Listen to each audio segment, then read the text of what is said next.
En finir avec Eddie Bellegueule, c'est mon premier roman. Et c'est donc l'histoire d'un enfant, et en l'occurrence c'est moi cet enfant, puisque c'est un récit de mon enfance. Et puis peut-être qu'avant tout c'est l'histoire d'un village, le village dans lequel j'ai grandi, qui est un village du nord de la France, qui est un village perdu, loin de tout, au milieu de nulle part, déshérité, exclu,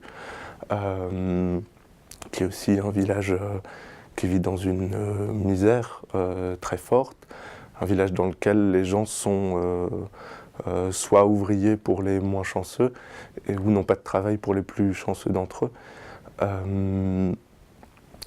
Et ce que j'ai voulu restituer dans ce livre-là, c'était non seulement cette misère dont ces gens sont l'objet, dont ces gens sont les victimes, cette pauvreté, cette difficulté à vivre, etc., qui sont des réalités qui, évidemment, sont encore très présentes. Aujourd'hui, on a toujours tendance à renvoyer ça du côté du passé, comme si c'était terminé, etc. Mais en fait, c'est pas du tout le cas.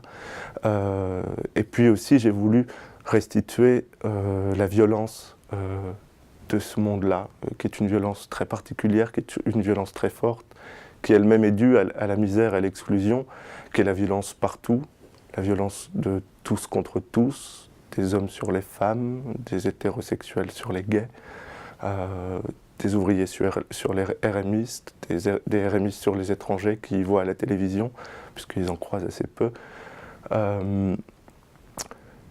C'est des choses qui sont toujours très difficiles à dire, parce que quand on parle de ces mondes-là, quand on parle de ces milieux-là dont on parle en fait quasiment jamais, puisque quand on parle des classes populaires, on parle en général des ouvriers, et on oublie ces gens-là, on n'en parle pas. Et si on parle de ces gens-là et de cette violence qui peut exister dans ce monde-là, on est toujours taxé de racisme de classe, voilà, de prolophobie, comme on dit, alors qu'en fait il me semble absolument essentiel de montrer ces réalités-là si on veut les changer. Donc ce livre, c'est aussi le récit d'une rencontre violente, nécessairement violente, entre ce monde dont je suis issu, ce monde qui m'a façonné dans mon enfance, qui m'a créé, le monde de ce village, et moi, qui suis né petit garçon, efféminé, homosexuel, et on n'a pas supporté cette particularité que j'avais et ce que j'incarnais malgré moi, d'une certaine manière. Enfin maintenant je m'en défends pas, mais à l'époque oui.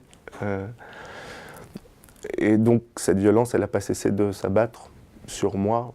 Quand je dis moi, évidemment, je pense à plein d'autres gens à qui c'est arrivé, à qui ça arrive, et malheureusement à qui ça arrivera. Cette violence qui s'exprimait tout le temps, donc, parce que je ne correspondais pas aux attentes masculines de ce monde. Ça a été donc les insultes à répétition, les crachats, les coups à l'école, etc. Dans ma démarche littéraire, j'ai vraiment voulu restituer cette violence en essayant de transmettre, de réécrire, de restituer encore une fois ce langage, le langage de ce milieu-là, le langage de ce monde-là. Je pense que c'est un enjeu tout à fait essentiel. Un monde et la violence d'un monde s'expriment toujours à travers un langage. C'est pas la même chose si vous dites c'est un homosexuel, c'est un arabe, que si vous dites c'est un sale pédé ou c'est un sale crouille.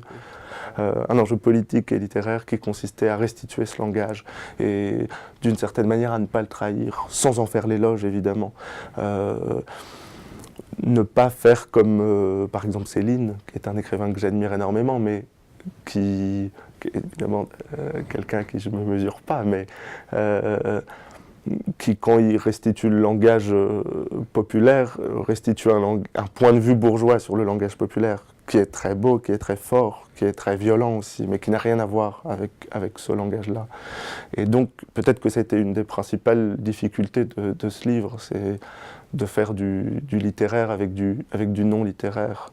Et voilà, justement pour ne pas trahir la réalité de ce qu'est ce monde-là, et donc trahir la violence de ce qu'est ce monde-là. mon roman s'appelle En finir avec Eddie Bellegueule. Eddie Bellegueule, c'était mon nom, en fait. Hein. C'est comme ça que j'ai été baptisé. C'est le prénom qu'ont choisi mes parents. Cette particularité des milieux très pauvres à donner cette propension à donner des noms américains, des prénoms américains à leurs enfants, et puis Bellegueule, qui est un nom assez répandu là-bas.